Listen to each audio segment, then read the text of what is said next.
एक समय की बात है, एक छोटे से गांव में दो दोस्त रहते थे, रघु और मोहन।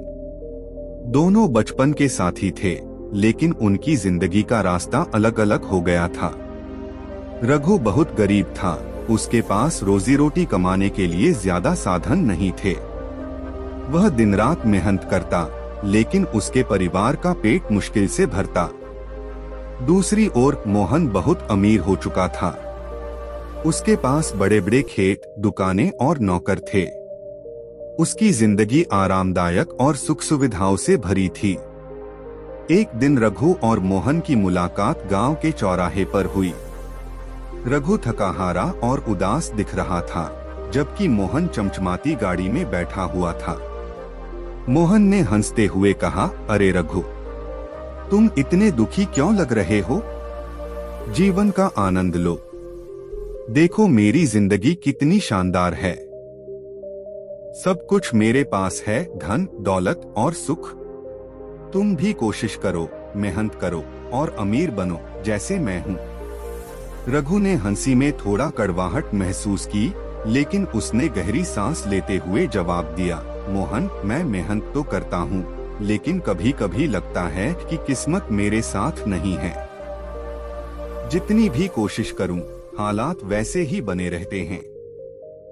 क्या अमीर बनने का कोई शॉर्टकट होता है? मोहन हंस पड़ा, शॉर्टकट? नहीं भाई, मेहनत और सही योजना से ही अमीरी आती है। लेकिन शायद तुम ठीक से कोशिश नहीं कर रहे हो। मेहनत के साथ थोड़ा दिमाग भी लगाना जरूरी है, तभी सफलता मिलती है। रघु ने गंभीरता से पूछा, तो क्या तुम्हें कभी कोई परेशानी नहीं हुई?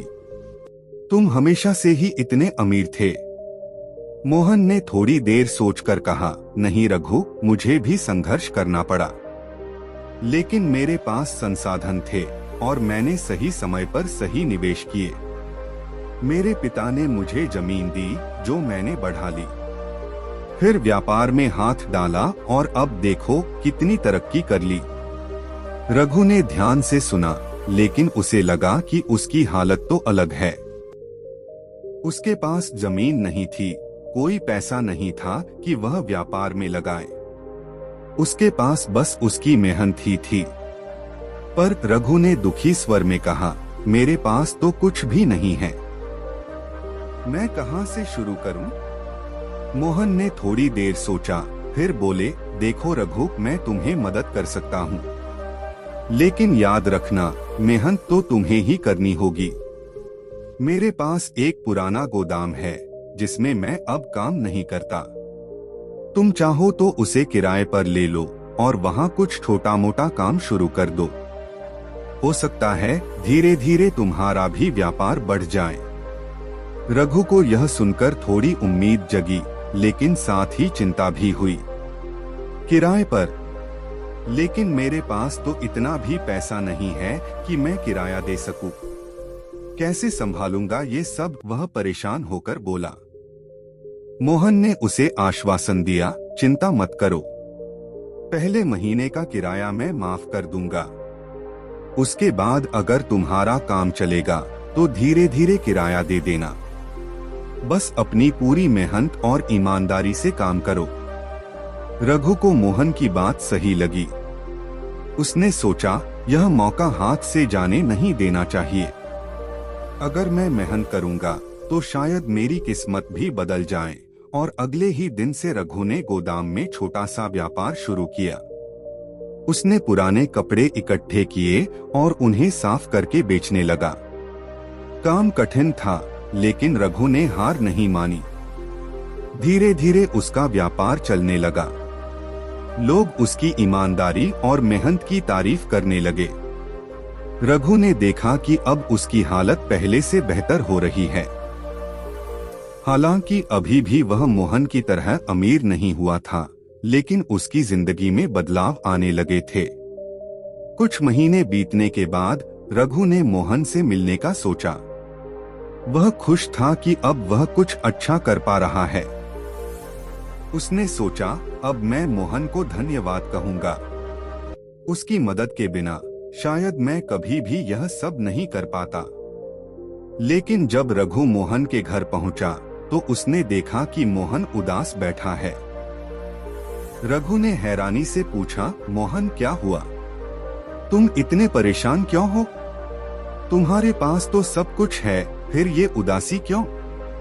मोहन ने गहरी सांस लेते हुए कहा, रघु, धन दौलत सब कुछ नहीं होता। हाँ, मेरे पास सब कुछ है, लेकिन अब लगता है कि मैंने अपनी जिंदगी में असली खुशियों को खो दिया है। मेरे पास इतना पैसा है, लेकिन सुकून नहीं। मैं हर रोज नए सौदे, नए काम में उलझा रहता हूँ। दोस्तों से दूर, परिवार से दूर सब कुछ खो रहा हूँ। अब ये दौलत भी बोझ सी लगने लगी है।